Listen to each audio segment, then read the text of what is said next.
মন্দিরের পুজোটা আগের দিন 3টের সময় হয়ে গেছে, কিন্তু 3টের সময় তো আর ঘরের পুজো করা সম্ভব নয়, কারণ সরস্বতী পুজো হচ্ছে বাচ্চাদের।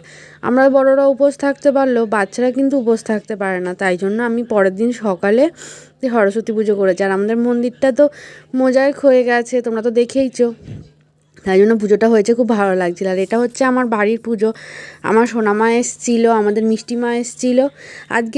আজ মানে এবারের সরস্বতী পুজোটায় সেই আগের মতন আর ভিড় হয়নি, কারণ সবাই অনেক বড় হয়ে গেছে, যেহেতু সবাই ভাড়া থাকতো, সবাই সময়ের সাথে সাথে এদিক ওদিক হয়ে গেছে। কিন্তু আমাদের সোনামা এসছে, আমার মা, আমার মিষ্টিও আছে, আর মানে এই কয়েকজন মিলেই এবারে পুজো হয়েছে, অঞ্জলি হয়েছে।